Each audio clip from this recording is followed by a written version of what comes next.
रक्षा मंत्री राजनाथ सिंह और अमेरिका के राष्ट्रीय खुफिया निदेशक तुलसी गबार्ड ने सोमवार को 17 मार्च को कई मुद्दों पर चर्चा की। इसमें विशेष रूप से रक्षा और सूचना साझा करने के क्षेत्र में भारत और अमेरिका के बीच सामरिक संबंधों को मजबूत करने का ध्यान केंद्रित किया गया।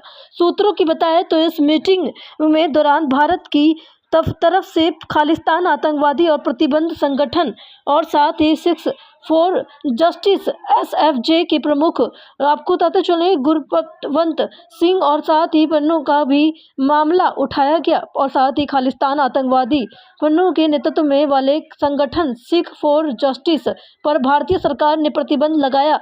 न्यूज एजेंसी ANI ने सूत्रों के हवाले में से सोमवार को बताया कि भारतीय रक्षा मंत्री राजनाथ सिंह के अमेरिका राष्ट्रपति खुफिया निदेशक तुलसी गबार्ड की बैठक के दौरान भारत ने अमेरिका में खालिस्तान संगठन SFJ सिख फॉर जस्टिस द्वारा की जा रही भारतीय विरोधी गतिविधियों का मुद्दा उठाकर भारत ने अपनी चिंता व्यक्त की। साथ ही अमेरिका प्रशासन से इस गैर कानूनी संगठन के खिलाफ कड़ी कार्रवाई करने को कहा है।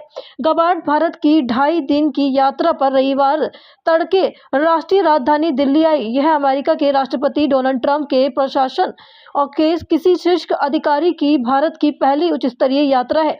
राजनाथ सिंह ने सोशल मीडिया पर एक पोस्ट साझा करते हुए कहा कि उन्होंने अमेरिका राष्ट्रीय खुफिया प्रमुख से मिलकर खुशी हुई। उन्होंने भारत अमेरिका साझेदारी की और मजबूत बनाने के तरीके पर चर्चा की। रक्षा मंत्री ने कहा कि हमने भारत और अमेरिका के साझेदारी को और गहरा करने के उद्देश्य से रक्षा और सूचना साझा करने समेत कई मुद्दों पर चर्चा की। इसमें एक दिन पहले राष्ट्रीय सुरक्षा सलाहकार NSA अजीत डोभाल और गबार्ड ने रविवार को द्विपक्षीय वार्तालाप की तथा दुनिया भर के विशेष खुफिया अधिकारियों ने एक सम्मेलन की अध्यक्षता की थी।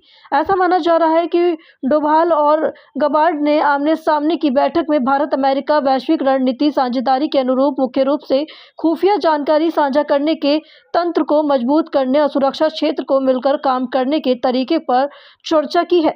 अमेरिका के राष्ट्रीय खुफिया निदेशक गबार्ड कनाडा ने खुफिया विभाग के प्रमुख डेनियल रोजर्स और ब्रिटेन के राष्ट्रीय सुरक्षा सलाहकार जोनाथन और साथ ही प्रबल दुनिया भर में उनके शीर्ष खुफिया अधिकारियों में शामिल है, जिन्होंने यहां भारत द्वारा आयोजित सुरक्षा सम्मेलन में हिस्सा लिया। बंद कमरे में हुई इस वार्ता में कोई अधिकारी बयान नहीं जारी किया गया है। माना जा रहा है कि खुफिया और सुरक्षा विभाग के शीर्ष अधिकारियों ने आतंकवाद और उभरती औद्योगिकियों से उत्पन्न खतरों से निपटने के लिए खुफिया जानकारी साझा करने तथा आपसी सहयोग बढ़ाने पर ध्यान केंद्रित किया। ANI के साथ एक इंटरव्यू में तुलसी गबार्ड ने कहा कि चाहे विश्व के विभिन्न भागों में युद्ध क्षेत्रों से सेवा करना हो या वर्तमान में हमारे सामने आने वाली चुनौतियां हो, ये भगवान श्री कृष्ण द्वारा अर्जुन को भगवत गीता में दी गई शिक्षाएं भी हैं, साथ ही जिनका मैं अपने सबसे अच्छे और सबसे बुरे समय में सहारा लेती हूँ। दिल्ली लखनऊ हेड तुहिन चतुर्वेदी की खास रिपोर्ट।